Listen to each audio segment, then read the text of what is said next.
আসসালামু আলাইকুম রহমতুল্লাহি তাআলা বারাকাতুহু। ভাই শুনেছিলাম, আমি তখন ফেনীতে ছিলাম, স্কেপাটা চালাতে গিয়েছিলাম। একটি মা বাবা ছাড়া এতিম সন্তানকে মন্নান সওদাগর নামে উনি ড্রাইভার ছিল, এখন বর্তমানে সওদাগর। উনি তাকে বড় সন্তানের দায়িত্ব দেয় এবং লালিত পালিত করে। উনি তাকেও শাদিও করানো হয়। তারপর রোড অ্যাক্সিডেন্টে নাকি শুনেছি তিনি মারা যান। তো মারা যাওয়ার পর আপনারা নাকি কবরে গিয়ে লাশ খনন করছেন। লাশ খনন করার সময় আপনার কি ঘটনা ঘটেছিল যদি দর্শকের সামনে বলতেন। ওয়ালাইকুম সালাম রহমতুল্লাহ বরকাতুহু।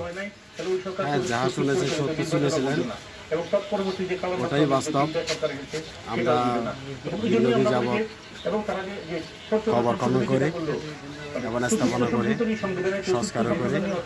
তো তার মধ্যে বিশেষ করে কবরটা খনন করার সময় আরেকটা কবরের মাঝামাঝি আমরা ওই স্থানটা নিয়েছিলাম। আরেকটা কবর যাতে কি খনন করি, ওটা দাপন করিব রফিক নামের একজন বান্দার।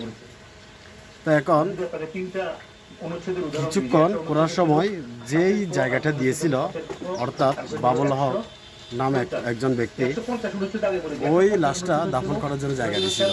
হঠাৎ করে ওই ব্যক্তি এসে ঠিক এক হাত না হয় এক মুঠো জায়গা শেষ করে দেয়। কি মনে হয়েছে ওটা আমরা জানি না। তো আমরা 5-6 জন ছিলাম ওখানে, যারা বিশেষ করে কবর খনন করি। তো কবর খনন করার সময় সবারই একটু না হয় একটু খারাপ লাগে, এলোমেলো লাগতেছে, কারণ ওখানে কিছু একটা ছিল বিদায়। ওটা তো আমরা তো প্রথমে লক্ষ্য করতে পারি নাই, পরে যারও লক্ষ্য করলাম দেখতেছি কবর খনন করার রাস পর্যায়ে, অর্থাৎ যার মাত্র ফিনিশিং করার এই সময় আছে, হয়তো আর আধা ঘন্টার মতো কাজ থাকবে ওই কবরের মধ্যে। তখন দেখতে পাইছি ওই কবরের ঠিক যখন 4 আঙ্গুল মতো খনন করা বাকি আছে, ফিনিশিং করা বাকি আছে, তখন দেখতেছি ওখানে হয়তো বিগত 15-20 বছর হবে, ঠিক ওই রকম বছরের একটা লাশ ওখানে দাফন করা আছে। দাফন করা অবস্থায় ওখানে দেখছিলাম যেই মুদ্রার কাপড়টা ওখান থেকে কাটা হয়েছিল, ধরেন অল্প করে আর কি, মানে যেটা পড়ে গেছে ওটা আমাদের জন্য একটু অসুবিধা হয়েছে ফিনিশিং করার জন্য।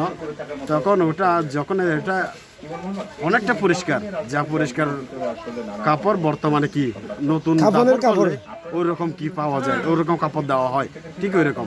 এমনকি আমলনামা যেটা লিখে দেওয়া হয় ওইটাও পাওয়া গেছে, তাও পরিষ্কার, কিছু হয় নাই, অক্ষত অবস্থায়। তো মাশাআল্লাহ। তো ওইরকম যখন আমরা দেখছিলাম, তখন আমরা আমাদেরটা বিবেচনা করে হুজুরের কাছ থেকে জিজ্ঞেস করছিলাম।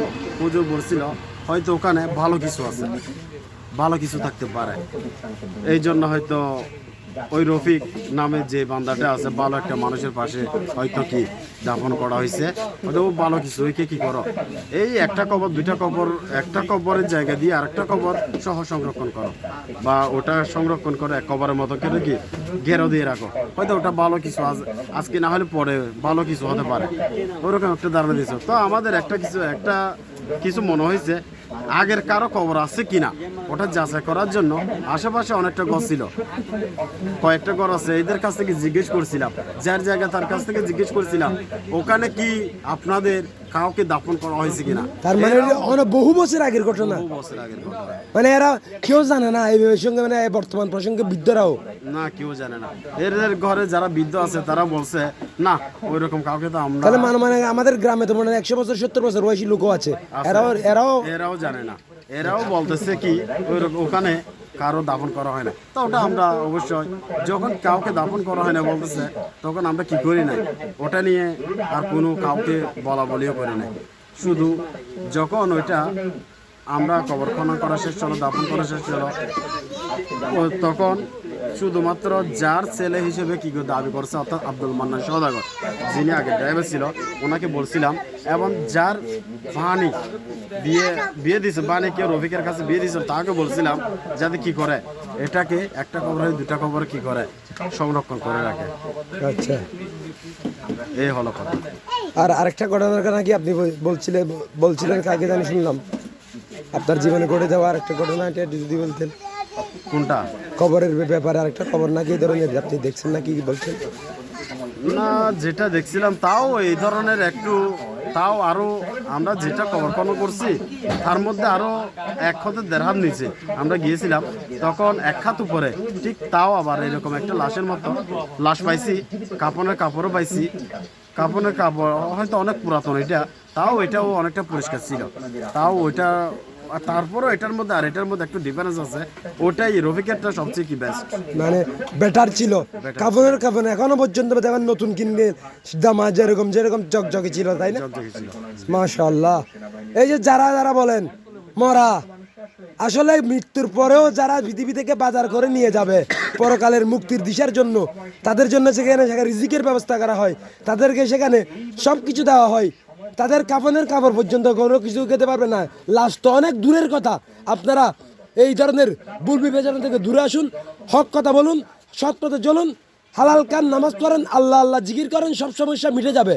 বিশ্ব আলী শাহ ইনচার্জ জিয়াউল হক মেজবান্ডারি বলেছেন।